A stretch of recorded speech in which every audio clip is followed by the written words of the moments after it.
So, first of all, what made you want to get into this role? I heard that Doug was making a new film from a mutual friend of ours, so I thought I'd get in on the act. I messaged Doug and to say if there's anything available, let me know. And here I am. Right. In the time that we filmed, have you felt like you could become the character? Have you sort of just like have you just become lost in this little role? It's something that I do anyway, Josh. It's when you allocated a character for a role, I just immerse myself into that character, full stop.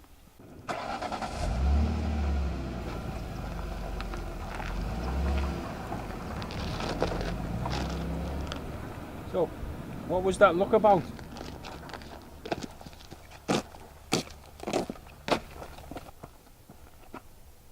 There are no survivors. Oh, fuck.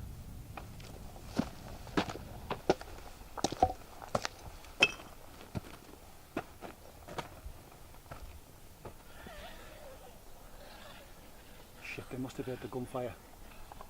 No guns from now on. Knives only, yeah?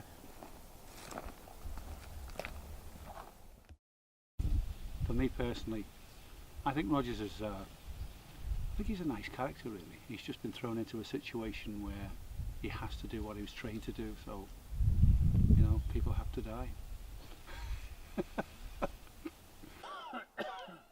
Feel he's misunderstood.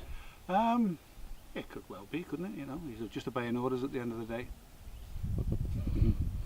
Right. Recording now.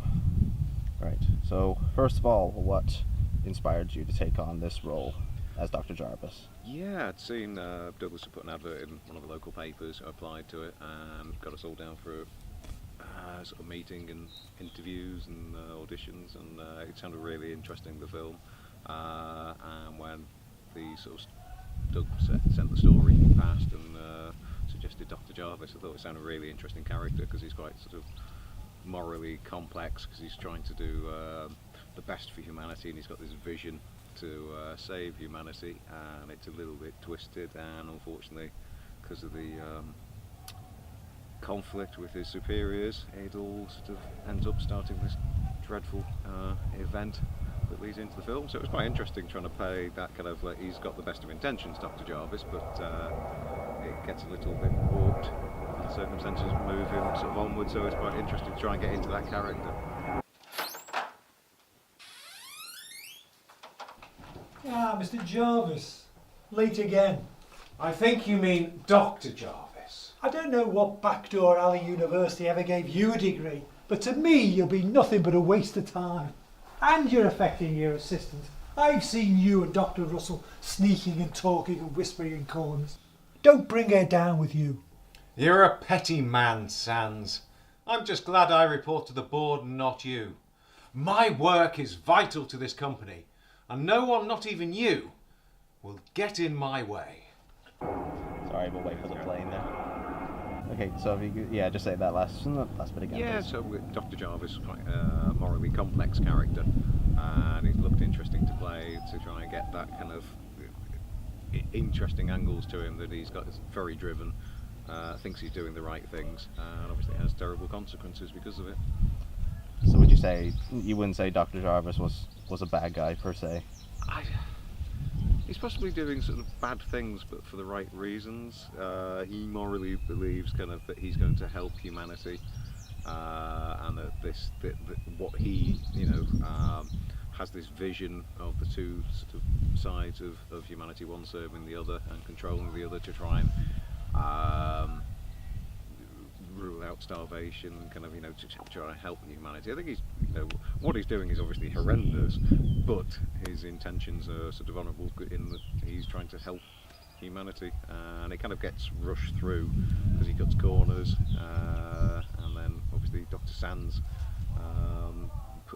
puts him in a position where he feels he has no option but to try his the thing he's created, and obviously it all goes horribly wrong. Start. Now please understand one thing. This really is the only way. The experiment you're about to witness will finally convince the Board of Angels Forth, the government, and even other heads of state that we can save humanity before it's too late. Just a misunderstood character. Yeah, well, yeah. In some ways, he's not.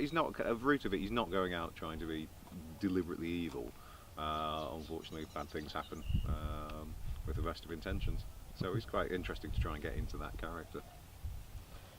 And with this time in the role, do you feel like you've just been completely lost? Like you've completely become this character. You're not Adrian anymore. You just become Dr. Jarvis. Yeah, because he's very, very driven, and it's kind of, you've got to get into that character that he makes these decisions. It's for the right reasons, and you've got to be honest about that and kind of immerse yourself in that character to try and convey that on screen, that he is kind of doing this. He's very driven. He's very keen to try and help people, and this is his vision. And he's just unfortunately a bit single-minded, and runs into the conflict with Dr. Sands, which leads him to kind of move steps forward that he probably wouldn't have done so quickly if he'd been given some more time. So yeah, I think it's kind of, you've got to live that character when you're playing it, and sort of saying his lines and speaking as him. It's kind of got to be, you're giving voice to that character and immersing yourself in that, kind of. So it's different to kind of, I wouldn't necessarily take those decisions and do those things, but Dr. Jarvis would, and so you've got to sort of live the moment on screen as he's making those decisions.